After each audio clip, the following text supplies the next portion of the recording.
If you don't mind, we also have two questions today. Our first question is, how does Moscow view the alleged plan, spoken of by President of Serbia Alexander Vučić, that Ukraine will be accepted into the European Union in 2027? What signal does this send to other candidates who want to join the European Union?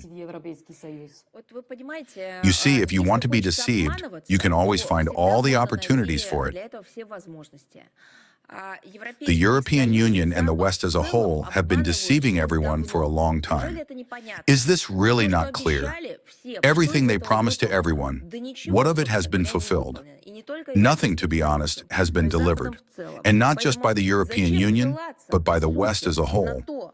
Therefore, why refer to the fact that there are decisions regarding certain countries, and allegedly this is unfair, when there is the concrete fact of the absolute non-fulfillment of its obligations by the European Union toward the overwhelming majority of those whom they urged to fulfill agreements, whom they invited to join them, whom they included in their orbit in every possible way?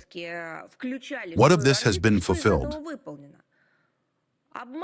They will once again deceive Ukraine, and they will deceive everyone who trusted them. The question is not what the European Union promises Ukraine, but in this case, what the European Union promises Serbia, and obviously does not fulfill and will not do so. Because regarding Serbia, the European Union has a completely different plan than making this country prosperous. The European Union expansion policy has long since discredited itself. It is no secret to anyone that at its core lie double standards and the opportunistic political interests of the Brussels leadership. While some candidate countries stand in line for decades, for others, the principles, procedures, and criteria of European integration are adjusted on the fly. How can this not be seen? But you know, when it's an isolated case over there, you might not see it. You might think it's an accident. This is a system, and a long-standing one at that. The clearest example is the efforts of the European Union to drag Kiev into its ranks at the current stage of expansion. It turns out that for a quick entry into the EU, it's quite enough simply to try on the role of a victim of some righteous fighter. But there's a nuance. It must be a fighter against Russia. Add against Russia, as Ukraine did, for example, and doors may be open for you, in words, mind you, everything only in words. Promises are given. Meanwhile, for other countries that have in fact already approached those standards designated to them as mandatory, no decisions are being made regarding them. We know this from our own experience. At one time, we were literally, half a step away from concluding a visa-free agreement with the European Union. We also fulfilled all obligations and were ready to work further. What was done on the part of the European Union? All of this was put on hold, that is, frozen. At that time, there were no talks about the situation around Ukraine. The policy of the European Union was simply built that way. The European bureaucrats pushing through the politically motivated accession of Ukraine to the European Union do not take into account and do not want to take into account the real state of affairs in this country. The persecution of certain population groups based on their ethnic, religious, and political affiliation. A huge national debt, let me remind you, $204 billion. That was just as of December 2025, even more. The state budget deficit of Ukraine interests no one in the European Union. In 2026, it will amount to $45 billion. Also of no interest to anyone in the European Union is the unprecedented level of corruption, the black market flooded with Western weapons, and the illicit arms trafficking that is taking place. Is this the characteristic of the most promising candidate country for membership in the European Union? This is a characteristic of what the European Union does when it manipulates the issues of other countries joining its ranks. What talk of compliance with the so-called Copenhagen criteria can there be here? It is obvious that Brussels regularly, that you also hear, reporting on Ukraine's successes in advancing along some sort of Europath, hypocritically presents wishful thinking as reality.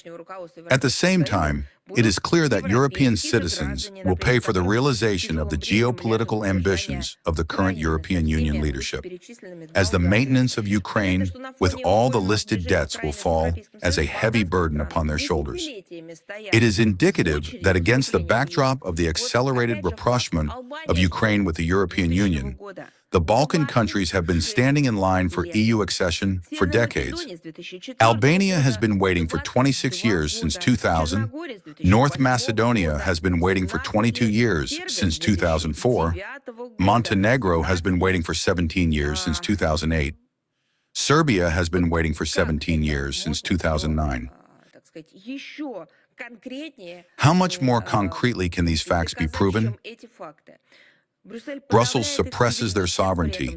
At the same time, over the past year, it erodes the national identity of these countries and these people, and implants West-centric ideology in European neoliberal values.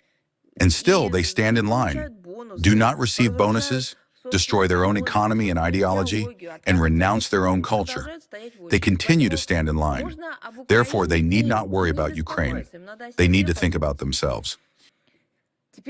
Now, these countries are also drawing others into a confrontation with Russia as a condition, forcing them to sever ties with us and with other countries that might hinder the EUists from establishing their absolute hegemony. They call these standards, but in reality, it is so that they do not communicate with anyone and do not keep for themselves even some small part of autonomy, independence, or sovereignty.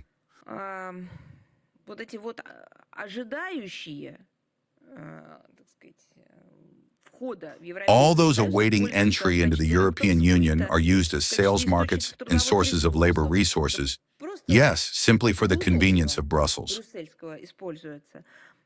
They are required to join the European Union decisions, yet they are not allowed to participate in their preparation of these decisions.